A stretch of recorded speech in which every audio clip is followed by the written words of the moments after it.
এবার আমরা যেহেতু ডব্লিউপি নিয়ে খাটছো, যারা WPSI KPSI KP Kolkata police সামনে এক্সামও আছে, তো এটা হচ্ছে প্রথমে প্রিভিয়াস ইয়ার না কোশ্চেন দেখলে হবে না। এর ডব্লিউপি মেন কোশ্চেন 2018-র এরকম তিনটে সিরিজ রাখবো, 18 একটা, 19-এর একটা, 22-এর একটা, তিনটা হলেই আশা করি একটা আইডিয়া চলে আসবে। ফার্স্ট পার্ট হচ্ছে জিকের। ফার্স্ট পার্ট কিসের? জিকের। জিকেরটা কীভাবে দেখবে দেখো, প্রত্যেকটা কোশ্চেন জাস্ট দেখবো, ডিটেলসে বলার চেষ্টা করব। যে কম্পিউটার প্রোগ্রামিং ল্যাঙ্গুয়েজ, যে কম্পিউটার প্রোগ্রামিং ল্যাঙ্গুয়েজের মধ্যে যদি বলি, প্রোলগ হবে, কোবল হবে, ফরটেন হবে। মার্কিনটস শুনিনি কোনো দিন আমি।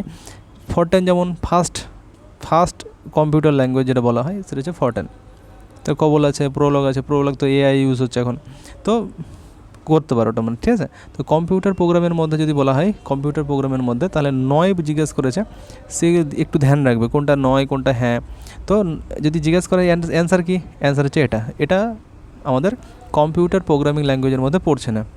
তারপরে কোশ্চেন কী আছে, এটা কেলভিন কিসের একক? কেলভিন এটা আমরা জানি সবসময় তাপমাত্রার একক। দেখো, হিটের একক যদি বলি, হিটের একক হচ্ছে ক্যালোরি। কিসের একক? ক্যালোরি, ঠিক আছে। যদি বলা হয় মাস ভর হচ্ছে কেজি। আর কম্পন ফ্রিকোয়েন্সি হার্জ, ঠিক আছে। তো তাপমাত্রা একক অনেক সময় তোমাদের মনে হতে পারে যে ডিগ্রি সেলসিয়াস বা ডিগ্রি ফ্যারেনহাইট, না, কিন্তু ডিগ্রি কেলভিন, ঠিক আছে। কেলভিন হচ্ছে এটা। তো অনেক সময় এখান থেকে কোশ্চেনও আসে যে কখন সেলসিয়াস আর ফ্যারেনহাইট স্কেল একই হয়, -40 ডিগ্রি তাপমাত্রায়। কোশ্চেনটা অনেকবার এসছে, ঠিক আছে, এটা লিখে রাখবে। তারপরে কোশ্চেন কী আছে, তারপরে কোশ্চেন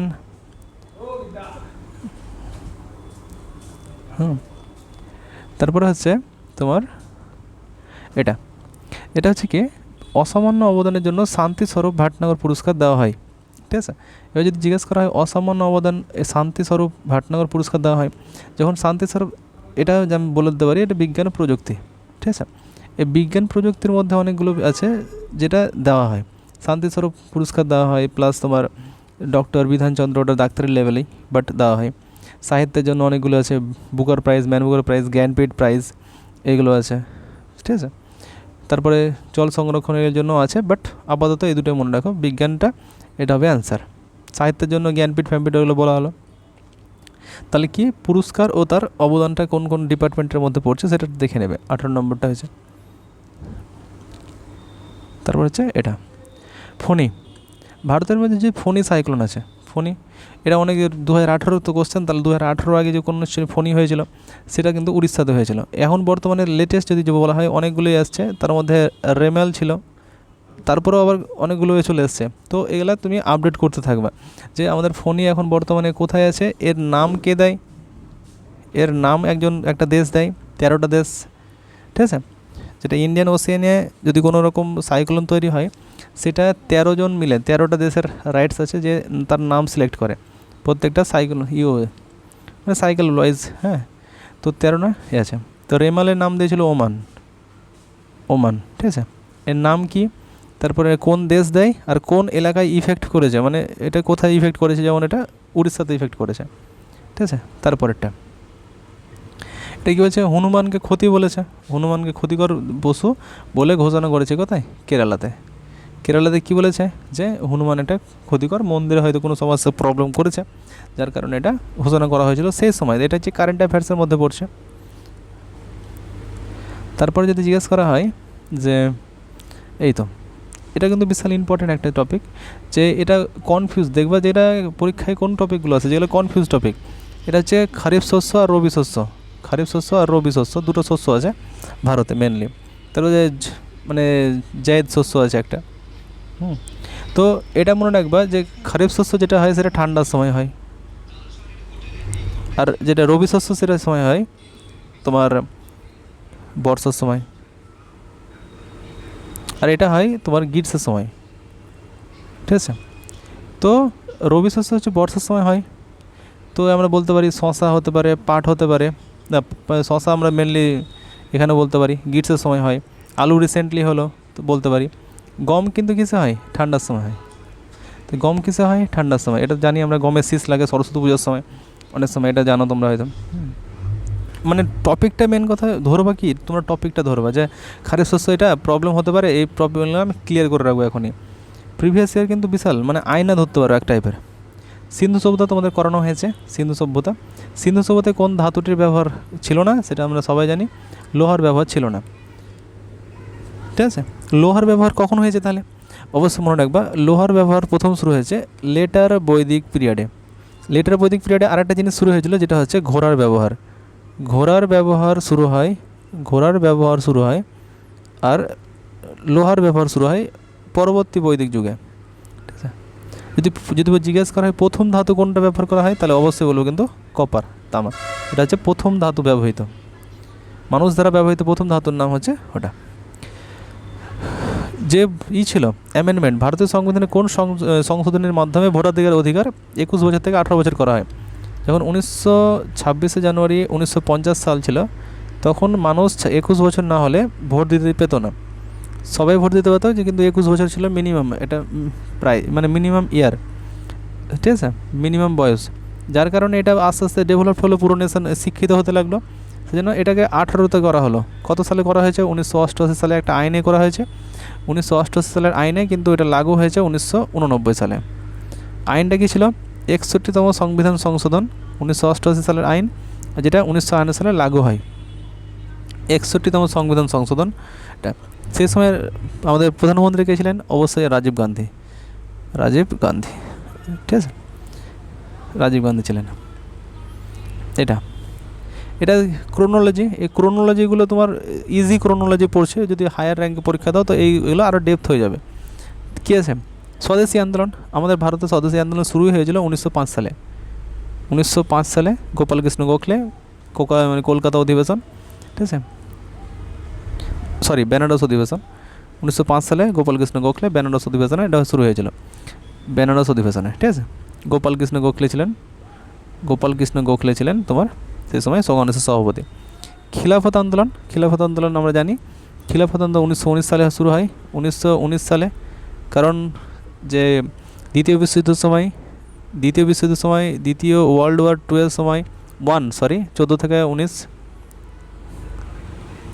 ওয়ার্ল্ড ওয়ার 1-এর সময় যে তুর্কির যে খালিফা ছিল, সেই খালিফাকে ওরা অপমান করেছিল, ওর সে পদচ্যুত করেছিল। সেই জন্য কে করেছিল? ব্রিটিশরা করেছিল। সেই জন্য ব্রিটিশের বিরুদ্ধে ওই তুর্কির যেটা ছিল খালিফা, সেখানে অপমান করার জন্য ভারতীয় মুসলিমরা অ্যাটাক মানে করেছিল, আন্দোলন করেছিল। সেটাই খিলাফত আন্দোলন হয়ে পরিচিত। পরে সেটা অসহযোগ আন্দোলনের সঙ্গে মার্চ করে দেওয়া হয়। গান্ধীজি ছিলেন সেটা প্রথম প্রেসিডেন্ট, ঠিক আছে। তো 1919 সালে হয়। হোম রুল আন্দোলন। হোম রুল মানে হোম মানে বাড়ি, মানে যেটা হলো স্বদেশী আন্দোলনের মধ্যে পড়ছে একটা, কিন্তু একটু হাই লেভেলের, যেখানে দুটো ভাগ ছিল। একটা ভাগ ছিল তোমার পুনেতে, ঠিক আছে, আরেকটা ভাগ ছিল মাদ্রাসে। মাদ্রাসে যে ছিল সে ছিল অ্যানি বেসান্ত, আর পুনেতে যেটা ছিলেন সেটা তিনি হলেন বাল গঙ্গাধর তিলক, ঠিক আছে। হোম রুল আন্দোলন দুই ভাগে ভাগ, কিন্তু দুটোই কিন্তু 1916 সালেই কিন্তু চালু হয়। 1916 সালে এই যে অ্যানি বেসান্ত যেটা ছিল সেটা কিন্তু পুরো ইন্ডিয়াতে ছড়িয়ে গেছিলো, কিন্তু যেটা বাল গঙ্গাধর তিলক আছে সেটা মারাঠার মধ্যে সীমিত ছিল। তো হোম রুল আন্দোলন 1916 সালে চালু হয়। আইন অমান্য আন্দোলন, 1930 সালে শুরু হয়। 1930 সালে শুরু হয়, যেখানে গান্ধীজি বলে যে তোমরা যদি না বলো যেসব আইনগুলো তোমরা ফালতু বানিয়েছো সেগুলো আমরা মানব না, আইনকে আমরা অমান্য করব, ঠিক আছে। মানব না মানে অমান্য মানে মানব না, ঠিক আছে। এটা হচ্ছে, এবার যদি সিকোয়েন্স, এবার যদি সাল তো পেয়ে গেলা, প্রথমে হচ্ছে একের পর হচ্ছে 3, তারপর 2, তারপর 4, 1 3 2 4, 1 3 2 4, ঠিক আছে। এটা মনে রাখবা। তারপরে কি আছে?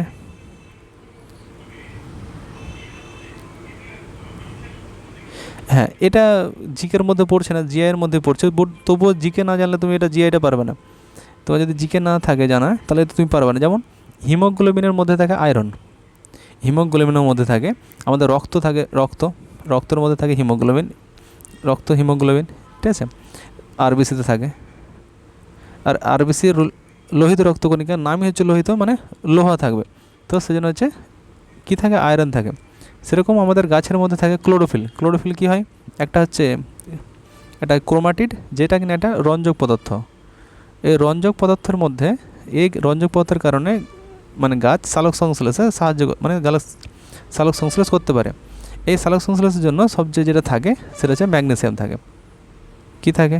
ম্যাগনেসিয়াম মনে রাখবা, ম্যাগনেসিয়াম থাকে। আর এই কোবাল্ট ধাতুটা মনে রাখবা, এই কোবাল্ট ধাতুটা হচ্ছে তোমার বি টুয়েলভ যে ভিটামিন থাকে তার মধ্যে কোবাল্ট ধাতু থাকে।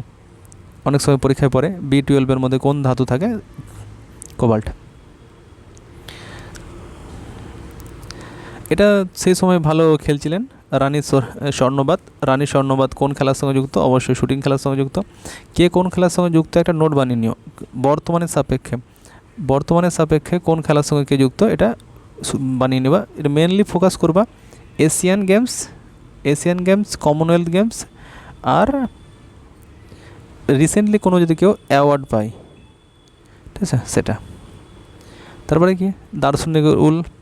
দার্শনিকের উল বলা হয় জিঙ্ক অক্সাইডকে। জিঙ্ক অক্সাইড হচ্ছে দার্শনিকের উল বলা হয়, বাকিগুলো বলা হয় না। কোন খেলার সঙ্গে কোন কাপ যুক্ত এটা কিন্তু মনে রাখবা। এটা হচ্ছে হকি খেলার সঙ্গে আগা খান। ক্রিকেটের সঙ্গে অনেকগুলো কাপ আছে, ব্যাডমিন্টনের সঙ্গে কাপ আছে, পোলোর সঙ্গে কাপ আছে। মেনলি তোমার হকি থেকে পড়ে, তোমার ফুটবল থেকে পড়ে, ক্রিকেট থেকে পড়ে, মেনলি পড়ে এটা। পোলো থেকে যে সবগুলো আসে সেটা হচ্ছে ওয়ার্ড, যেমন টি ওয়ার্ডটা আছে, যে টি ওয়ার্ডটা কোন খেলার সঙ্গে যুক্ত তখন আসে। তো ওইগুলা কোন শব্দটা যদি জিজ্ঞেস করা হয় তাহলে এগুলো থেকে আসে, কিন্তু মেন আমরা বলবো হকি, ঠিক আছে, হকি। তারপরে এই হচ্ছে ফ্রিডম বিহাইন্ড বার্স হচ্ছে কিরণ বেদি, যিনি হচ্ছেন দিল্লি তিহার জেলে ছিলেন কিছু বছর। সেখানে যে মানে সেই পরিস্থিতি দেখে তিনি কতটা উৎসাহিত হয়েছিলেন বা কতটা কি শিখেছিলেন সেই জীবনটাই ওখানে তুলে ধরেছেন ওই ফ্রিডম বিহাইন্ড বার্স, কিরণ বেদি। হ্যাঁ, বিশাল ইম্পর্টেন্ট ওইগুলো আছে। পৃথিবীর উচ্চতম মালভূমির মধ্যে কিন্তু তিব্বত মালভূমি পড়বে, পামের মালভূমি পড়বে না, ঠিক আছে। তিব্বত মালভূমির একটা আন্ডারে পড়তে পারে এটা পামের মালভূমি, এতটাই বড় তিব্বত মালভূমি। পৃথিবীর ছাদ বলা হয় তিব্বত মালভূমিকে। ছোটোবেলা থেকে পামের মালভূমি পড়ে এসছো, কোনো সমস্যা নেই, তিব্বত মালভূমি হবে।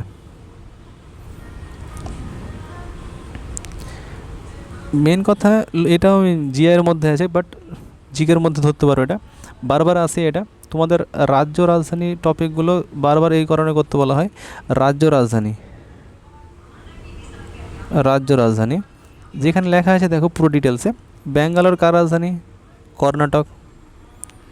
নাগপুর কার রাজধানী? জানা নেই। ভোপাল কার রাজধানী? মধ্যপ্রদেশ। রাঁচি কার রাজধানী? ঝাড়খণ্ড। তো এটা সবগুলো হচ্ছে রাজধানী, কিন্তু এটা রাজধানী নয়। নাগপুরকে কি বলা হয়? কমলা লেবুর মানে এলাকা কমলা লেবুর শহর বলা হয় নাগপুরকে, এটা মনে রাখবা।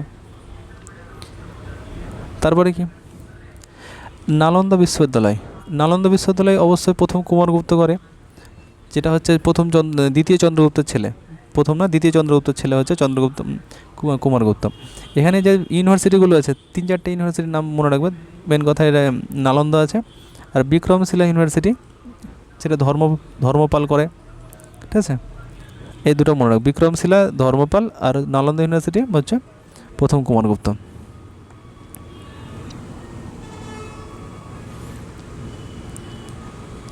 এটা এই কোশ্চেনটা একবার দেখে নাও, যদি কোনো দিন ইন ফিউচার আসে তাহলে পরীক্ষা পড়বে। কী আছে?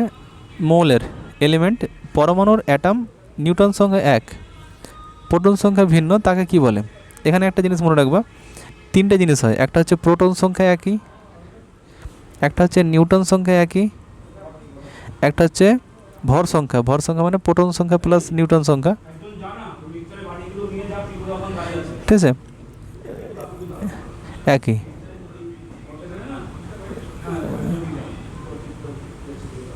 ঠিক আছে, যখন প্রোটন সংখ্যা একই থাকবে তাহলে বলবো আইসোটোপ।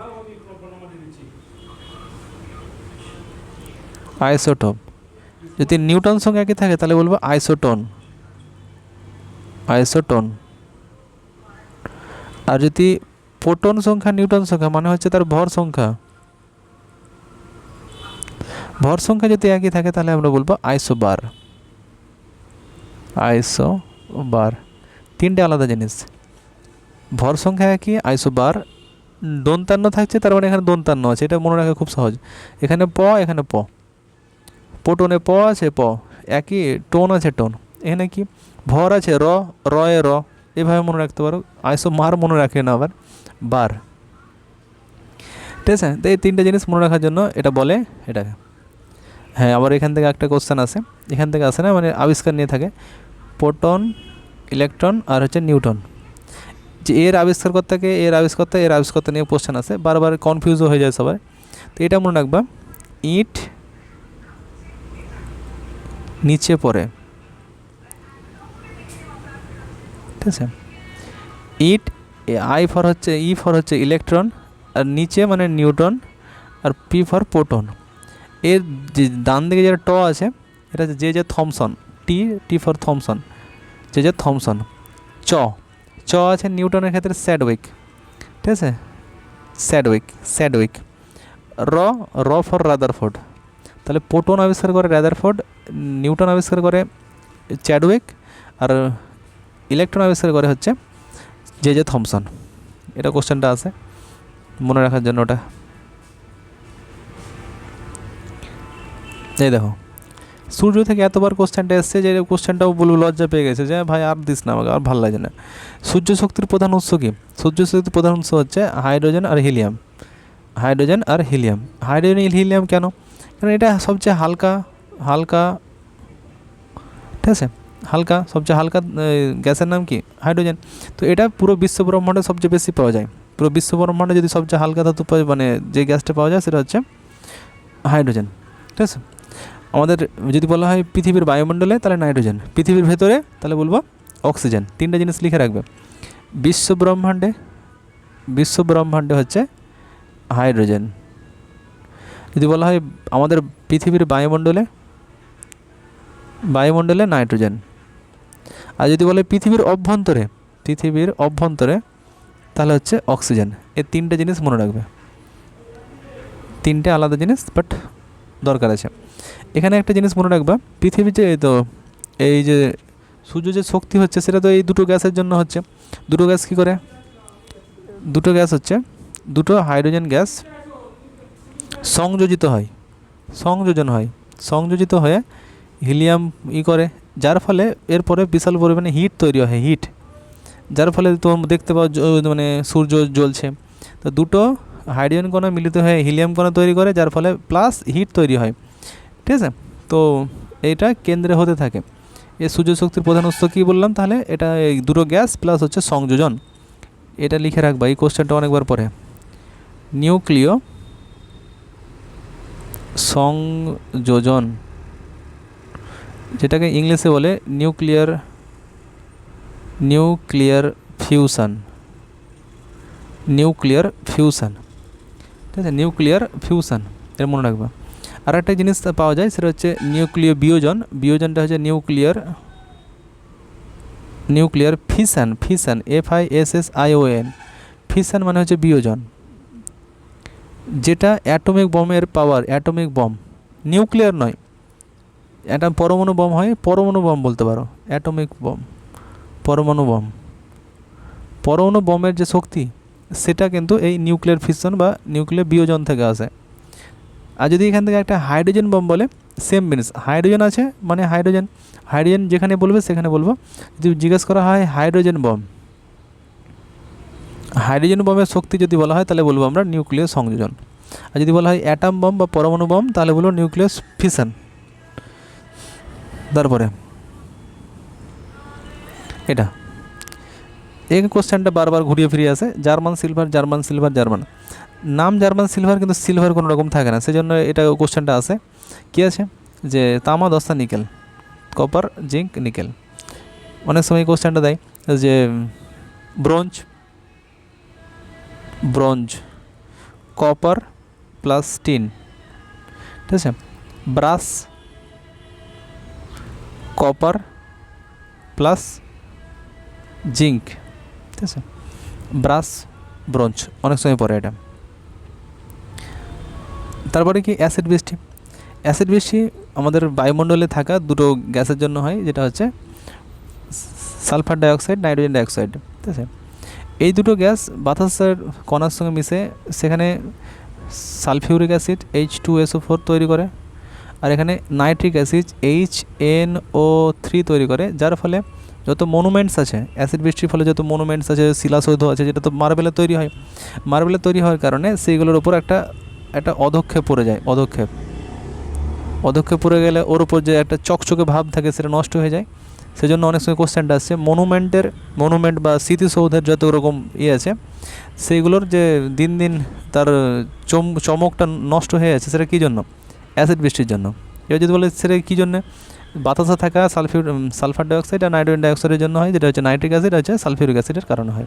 যেটা বাতাসে থেকে সালফিউরিক অ্যাসিডের তৈরি হয়, নাইট্রিক অ্যাসিড তৈরি হয়। তারপরে কি, হ্যাঁ, ভারতের ম্যানচেস্টার, খুব সুন্দর প্রশ্ন এটা। ভারতের ম্যানচেস্টার কাকে বলে? গুজরাটের আহমেদাবাদকে গুজরাট। প্রথম কথা বুঝতে হবে তুমি ম্যানচেস্টার মানে কি। ম্যানচেস্টার মানে যেখানে তোমার বিশাল পরিমাণে কাপড় তৈরি হবে, কাপড় তৈরি হবে। ম্যানচেস্টার হচ্ছে একটা ইউরোপিয়ান শহর ম্যানচেস্টার, সেখানে কাপড়ের বস্ত্র আছে। তো ভারতের মধ্যে এমন কোথায় আছে যেখানে কাপড় বিশাল উৎপন্ন হয়? আহমেদাবাদ। কারণ কি, এখানে আমাদের যদি ভারতের ম্যাপ দেখি, এই এলাকাতে হয় ডেক্কান রিজিয়ান আছে, আর ডেক্কান রিজিয়ানে তোমার বিশাল পরিমাণে পাওয়া যায় কটন পাওয়া যায়। এই কটন কেন পাওয়া যায়? কটন পাওয়ার মেন কারণ হচ্ছে এখানকার রেগুর মৃত্তিকা। এই রেগুর মৃত্তিকার কাজ কি? কালো মাটিতে কী হয়? কটন উৎপন্ন বেশি হয়। সেজন্য যদি বিশ্বেও অনেক সময় জিজ্ঞেস করে, বিশ্বেও প্রথম কটন উৎপন্ন কিন্তু ভারতেই হয়। বুঝতে পেরেছ? তো গুজরাটের আহমেদাবাদে বিশাল পরিমাণে হয়। আর যদি এই জন্য বলা হয় ভারতের ম্যানচেস্টার, এর মানে এর তিনটে থাকে। এটা তো পুরো ভারতের ক্ষেত্রে ম্যানচেস্টার। যদি বলা হয় উত্তর ভারতের, তাহলে বলবো কানপুর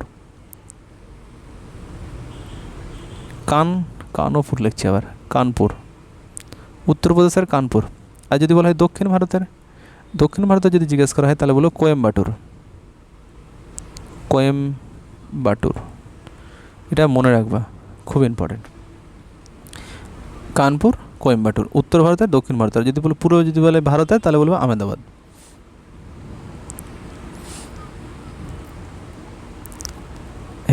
এটা কারেন্ট অ্যাফেয়ার্সের মধ্যে পড়ছে, যেসব নতুন অ্যাপ ছিল, ঠিক আছে। যে এখানে সর্বপ্রথম ভারতের কোন রাজ্যে মানবদেহী পুলিশ রোবট শুরু হয়? এটা কিন্তু জিকের মধ্যে এখন ধরতে পারো এটা, যেহেতু সর্বপ্রথম বলছে। তখন কিন্তু প্রথম শুরু হয়েছিল, সেজন্য সম্প্রতি মানে কারেন্ট অ্যাফেয়ারের মধ্যেই পড়ছে এটা। তখনকার কেরালা পুলিশের, ঠিক আছে, কেরালা পুলিশের যে ছিল, মানে রোবট ছিল, পুলিশ রোবট প্রথম চালু করেছিল কেরালাতে। তো কেরালায় পুলিশ রোবট প্রথম চালু হয়েছিল। তখনকার জন্য ইম্পর্টেন্ট হলেও এখনকার জন্য ইম্পর্টেন্ট নয় এগুলা। পৃথিবীর দীর্ঘতম নদী। প্রথম কথা, দীর্ঘতম নদী কি? যে লম্বায় যেটা বড় হবে সেটা হচ্ছে দীর্ঘতম নদী। তো লম্বায় সবচেয়ে বড় যদি জিজ্ঞেস করি, তাহলে আমি বলবো নীল নদী। যদি এখানে কথাটা থাকতো দীর্ঘতম হয়ে গেলাম, যদি সত্য বৃহত্তম, তাহলে বলতাম বৃহত্তম হচ্ছে অ্যামাজন। পৃথিবীর বৃহত্তম নদী হচ্ছে অ্যামাজন। মানে আয়তনের দিক থেকে যদি দেখা যায়, তাহলে সবচেয়ে বড় নদী যেটা হবে সেটা হচ্ছে আয়তন। মানে আয়তনের দিক থেকে বৃহত্তম যখন বলবো তখন বলবো আয়তন, আর যখন দীর্ঘতম বলবো তখন বলবো দৈর্ঘ্য। কার দৈর্ঘ্য বেশি? ঠিক আছে, দৈর্ঘ্য সবচেয়ে বেশি হচ্ছে নীল নদের। ঠিক আছে, 6100 মতো নীল নদের আছে। তারপরে কি, অ্যামাজন কোথায় আছে? তোমরা সবাই জানো যে দক্ষিণ আমেরিকার ব্রাজিলের অ্যামাজন আছে। আর এই নীল কোথায় আছে? মিশরের দান, কিন্তু মিশরের উৎপন্ন হয় না, তো উৎপন্ন হয় সাউথ সুদান থেকে। ঠিক আছে। মিসিসিপি মিসৌরি হচ্ছে আমেরিকার বৃহত্তম নদী। আমেরিকার বৃহত্তম নদীর নাম হচ্ছে মিসৌরি। হুয়াংহো চায়না, হলুদ নদী বলে, পিত নদী বলা হয়। কিন্তু এশিয়ার যদি বৃহত্তম নদী বলা হয়, তাহলে কিন্তু হুয়াংহো হবে না, হ্যাঁ, ইয়াংজে হবে। এশিয়ার বৃহত্তম নদীর নাম হচ্ছে ইয়াংজে। ভারতের বৃহত্তম নদী গঙ্গা। ঠিক আছে। এই তো ভিটামিন থেকে কোশ্চেন আসে, ভিটামিনটা একবার দেখে নিও অবশ্যই। ভিটামিন থেকে কোশ্চেন বারবার আসছে, বারবার বলতে সববারই মোটামুটি আসে, এবারও দিয়েছিলাম। তো স্কারভি রোগ মানে স্কিনের যেটা প্রবলেম হয় সেটা ভিটামিন সি এর কারণে হয়। স্কিন। ডি এর কারণে কী হয়? ডি এর কারণে দুটো রোগ হয়। যেটা বাচ্চাদের রোগ হয় সেটা হচ্ছে রিকেট রোগ। বাচ্চাদের কী হয়? রিকেট। যেটা বড়োদের হয় সেটা হচ্ছে অস্টিওম্যালেসিয়া। অস্টিওম্যালেসিয়া, অস্টিওম্যালেসিয়া দুটোই হাড় সংক্রান্ত, এটা হাড় বেঁকে যায়, এটাও হাড় একটু ঝুঁকে যায়। ভিটামিন কে যখন থাকবে তখন রক্ত সম্বন্ধ থাকবে, ঠিক আছে।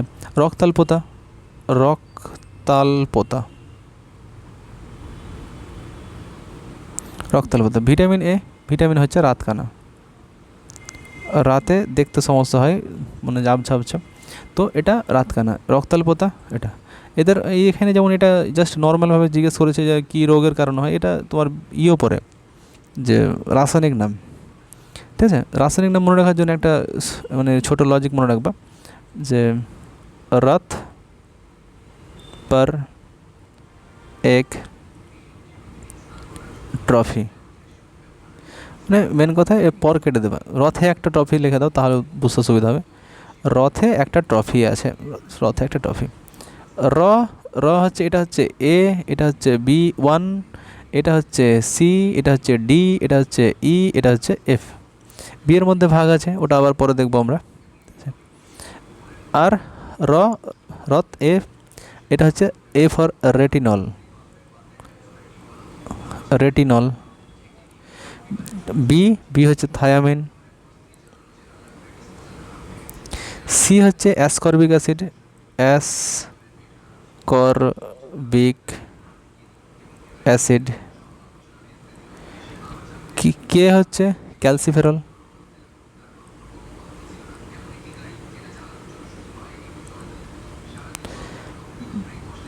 টয় হচ্ছে টোকোফেরল, টকার ইয়ের হচ্ছে টোকোফেরল। আর এফ হচ্ছে ফাইলোকুইনন, ফাইলোকুইনন, ঠিক আছে। এর বি এর মধ্যে ভাগ যদি বলা হয় B1, B2, B3, হ্যাঁ, B1 thymine, B2 পাইরোভিন, B3 niacin, B5 বায়োটিন, এরকমভাবে তোমরা করে নেবে, ঠিক আছে। বি এর মধ্যে বিশাল ডেপ যদি বলা হয়, B3 থেকে বারবার কোশ্চেন আসে, নিয়াসিন, পেলেগ্রা রোগ হয় যেটাতে, ওটা একটু আসে। দেখলাম কনফিউজিং কোশ্চেনগুলো বেশি দেয়। দক্ষিণ ভারতের গঙ্গা, দক্ষিণ ভারতের গঙ্গা কাবেরী। যদি জিজ্ঞেস করতো দক্ষিণী গঙ্গা, এটা হচ্ছে দক্ষিণী গঙ্গা। গোদাবরী হচ্ছে দক্ষিণী গঙ্গা। দক্ষিণ ভারতের গঙ্গা কাবেরী, দক্ষিণী গঙ্গা, দক্ষিণী গঙ্গা, তাহলে বলবো আমরা গোদাবরী, ঠিক আছে। গোদাবরী হচ্ছে দক্ষিণ ভারতের বৃহত্তম নদী, দক্ষিণ ভারতের বৃহত্তম নদীর নাম হচ্ছে গোদাবরী, ঠিক আছে। হ্যাঁ, এখান থেকে অনেক সময় কোশ্চেন পড়ে যে এই যে এগুলো আছে কৃষ্ণা, কাবেরী, গোদাবরী, এর সিকোয়েন্স অনুযায়ী সাজাতে বলে, তাহলে মনে রাখবা প্রথমে গোদাবরী, তারপর হচ্ছে কৃষ্ণা, তারপর হচ্ছে কাবেরী, ঠিক আছে। আর নর্মদা নদী যেটা আছে সেটা এদিকে প্রবাহিত হয়। তো এটা অনেক সময় এইভাবে কোশ্চেন আসে যে পূর্ব দিকে প্রবাহিত নদীর নাম কি, আর এটা হচ্ছে পশ্চিম দিকে প্রবাহিত নদীর নাম। সেজন্য অনেক সময় এটা নর্মদা নদী থেকে এই কোশ্চেনটা আসে। পশ্চিম দিকে প্রভাবিত বৃহত্তম নদীর নাম কি? পশ্চিম দিকে প্রবাহিত বৃহত্তম নদীর নাম হচ্ছে এটা। পশ্চিম দিকে প্রভাবিত দীর্ঘতম নদীর নাম, পশ্চিম দিকে প্রভাবিত দীর্ঘতম নদীর নাম। কাবেরী নদী কি? দক্ষিণ ভারতের গঙ্গা, এটা দক্ষিণী গঙ্গা, ঠিক আছে। দক্ষিণী গঙ্গা, দক্ষিণ ভারতের গঙ্গা। এটা হচ্ছে পূর্ব ভারতের দীর্ঘতম নদী, পূর্ব ভারতের দীর্ঘতম নদী, পূর্ব দিকে প্রবাহিত, সরি পূর্ব ভারতের নয়, পূর্ব দিকে প্রবাহিত দীর্ঘতম নদী, পূর্ব দিকে প্রবাহিত দীর্ঘতম নদী। এটা হচ্ছে পশ্চিম দিকে প্রবাহিত দীর্ঘতম নদী নর্মদা। তারপরে কি? এটা হচ্ছে বাতাসে নাইট্রোজেনের শতকরা পরিমাণ। আমরা সবাই জানি যে সবচেয়ে বেশি আছে নাইট্রোজেন, তারপরে অক্সিজেন আছে 20 কাছাকাছি, অক্সিজেন 20 কাছাকাছি। তারপরে আমরা দেখতে পাবো যে কার্বন ডাইঅক্সাইড 0.034%, 0.304%, আর বাদ বাকি সব। তারপরে আছে আর্গন, হ্যাঁ আর্গনটা তার আগে হবে, আর্গন ছিল কত? 0.93% হচ্ছে আর্গন। বাকি H2O, বাকি সবগুলো আছে। সবচেয়ে বেশি নাইট্রোজেন, তারপরে হচ্ছে অক্সিজেন, তারপরে হচ্ছে আর্গন, তারপর হচ্ছে কার্বন ডাইঅক্সাইড। তো এটাই ছিল তোমাদের মানে প্রিভিয়াসের 2018 প্রিভিয়াসের কোশ্চেনের মধ্যে। জাস্ট একবার রিভাইজ করে নেবে, টপিকগুলো বুঝে নেবে, কোন টপিক থেকে কোশ্চেন আসছে, প্লাস কোন টপিকটা তোমার করা হয়নি সেগুলোর উপর জোর দাও, সেগুলো কভার করো। প্রিভিয়াসের কোশ্চেন হচ্ছে আয়না, এটা মনে রাখবে।